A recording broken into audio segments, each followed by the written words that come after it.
Mimi kama mwanaume mwenye homoni za kiume, narudia tena, mimi kama mwanaume mwenye homoni za kiume na mwanaume mwenye akili timamu, ninayejielewa, ninayejitambua, siwezi kuoa mwanamke ama siwezi kudeti wala kuanzisha mahusiano na mwanamke ambaye siwezi kushika simu yake.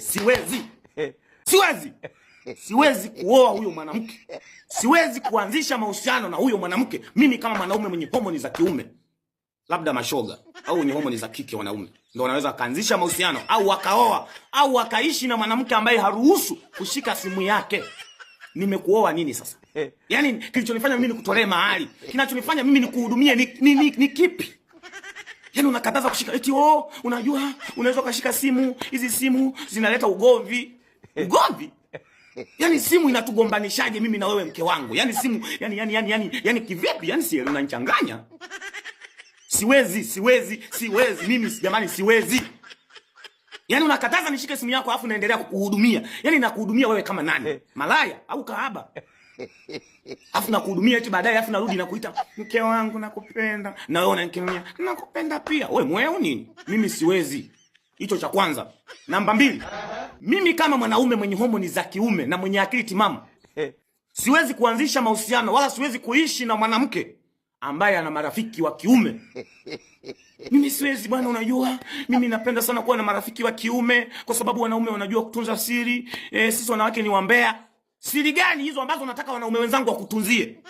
Ambazo unataka hizo siri zikae kwenye vifua vya wanaume? Ni siri gani hizo nzito ambazo unaona ukikaa na wanawake wenzako watakutangaza? Siri zipi? Na mimi najua kabisa hakuna urafiki kati ya mwanaume na mwanamke. Never, hakuna. Hata dada na kaka wakiwa marafiki sana wanaweza wakadate, wanaweza wakalala. Hata mabinamu wakiwa na urafiki sana wanaweza wakadate, binamu wa kike na wa kiume. Wewe unaniambiaje eti yule ni mwanaume mwenzangu na mimi najua hisia za wanaume jinsi tulivyo, uniambie eti nina marafiki wa kiume? Mimi siwezi. Never, siwezi kuishi wala kuanzisha mahusiano na mwanamke ambaye ana marafiki wa kiume. Never. Siwezi.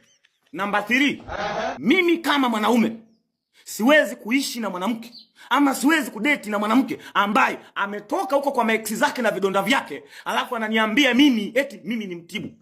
Ndugu, Yesu ndio mwenye kutibu watu, si mimi. Yesu ndio mwenye kukufanya usahau yale mambo ambayo wengine walikukosea, si mimi. Yesu ndio tabibu. Yesu ndio anaponya maumivu ya moyo. Umesikia umeimba huko? Daktari ameshindwa kuona maumivu ya moyo. Moyo unauma. Ni nani anaweza kutibu maumivu ya moyo? Moyo unauma. So mimi siwezi kuishi na mwanamke ambaye ana vidonda na eti unajua yule mwanaume aliniumiza sana, kwa hiyo nataka wewe tu nisaidie usiniumize. Mimi mwenyewe nina mapungufu yangu, nina makosa ambayo nitakuwa nakufanyia wewe. Sasa ukiniambia eti nisikuumize, nisikukosee, nitakudanganya. Kwa hiyo mimi kama mwanaume siwezi kuishi na mwanamke wa namna hiyo. Namba 4. Mimi kama mwanaume mwenye akili timamu siwezi kuishi na mwanamke ambaye ana mawasiliano na wanaume alioachana nao. Siwezi, never. Siwezi. Kwani nawasiliana nao tu, nawasiliana nao tu kwani kuna shida? Si ex wangu tu. Na alikuwa anakufanya kama anavyofanya mimi. Kwanza mwanamke ambaye anawasiliana na maex zake au mwanamke ambaye ana vidonda vya maex zake, wewe utamfanyia vitu atakufananisha na yule wa mwanzo. Siku nyingine yule jamaa anakuja na sentensi hizi 2 tu au 3. Yule ex wake ambaye alimuumiza au huyo ex wake ambaye anawasiliana nao anaingia kwenye gia. Chapu.